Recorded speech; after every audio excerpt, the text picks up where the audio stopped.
Et pour mieux comprendre les enjeux de sécurité dans cette région et les récents développements concernant la libération des chauffeurs marocains, nous retrouvons en direct à Bamako notre correspondant Mohamed Danioko. Bonjour Mohamed. Bonjour Anan Faro. Bonjour. Alors, quels enseignements cette affaire nous donne-t-elle sur la sécurité des transporteurs dans la région sahélienne et quelles mesures pourraient être mises en place pour prévenir ce type d'incident? Justement, on va commencer par ce qui a été dit hier soir, dans le communiqué du gouvernement qui a annoncé la libération, n'est-ce pas, de ces chauffeurs qui avaient été enlevés depuis le 18 janvier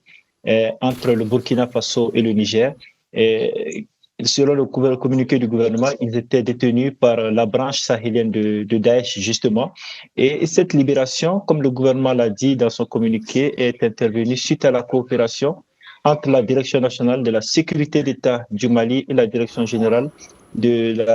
études et de la documentation du Mali, ce qui veut dire que du Maroc, ce qui veut dire qu'il y a une bonne collaboration déjà entre les services des deux États pour lutter contre le terrorisme. Et aussi, ce qu'il faut noter, c'est que cette zone-là n'était pas entre Dori au Burkina et Tera au Niger. C'est une zone qui, selon de nombreux spécialistes, est une zone à haut risque. C'est une zone à haut risque dans le sens où de nombreux groupes terroristes et des groupes armés pullulent dans cette zone et perpètrent très fréquemment, et n'est-ce pas, des actes de pillage à l'endroit des chauffeurs. Et on se souvient déjà que en avril 2023, des cyclotouristes marocains avaient été enlevés dans cette zone-là. Et ce qu'il faut aussi surtout noter dans ce qui vient de se passer, c'est la collaboration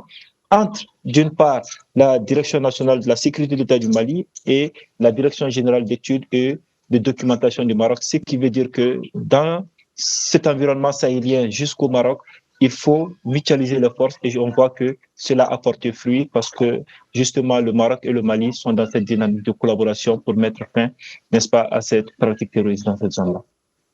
Alors comment, vous l'avez brièvement évoqué, comment peut-on qualifier aujourd'hui cette coopération sécuritaire entre le Maroc et le Mali, notamment dans ce contexte régional marqué par l'instabilité au Sahel?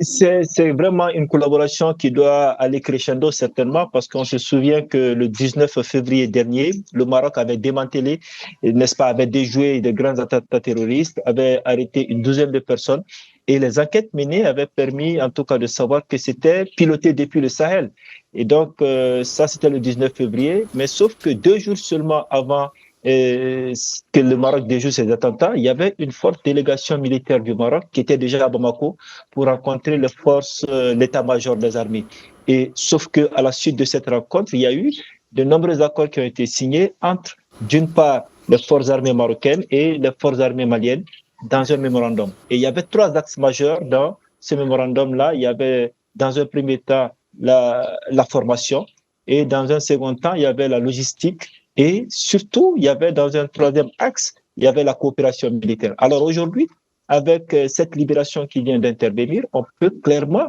n'est-ce pas, dire que cette coopération, ce dernier axe-là qui est la coopération militaire, en tout cas, a fonctionné parce que on l'a vu et on l'a entendu. C'est grâce aux forces et, n'est-ce pas, mutualisées, au professionnalisme de part et d'autre et à la détermination de part et d'autre qu'aujourd'hui cette libération est intervenue et on a pu voir des chauffeurs, en tout cas, autour du chef de l'État malien, le général d'armée Assimi Goïta, portant des turbans bien portants, comme le communiqué l'avait dit, et ce qui montre que dans les jours à venir, la collaboration militaire va s'intensifier, ça c'est clair, non pas seulement avec le Mali, mais avec les autres États de la Confédération de l'Alliance des États du Sahel, l'AES, parce qu'on le sait, leur enlèvement a eu lieu entre le Burkina et le Niger, qui sont les États de l'AES, et la libération a été opérée par le Mali, qui est aussi État de l'AES, mais toujours en collaboration avec le Maroc, ce qui veut dire que dans cette zone-là, il y a beaucoup de crises, il y a beaucoup de banditisme, il y a le terrorisme, mais c'est la mutualisation des forces de part et d'autre,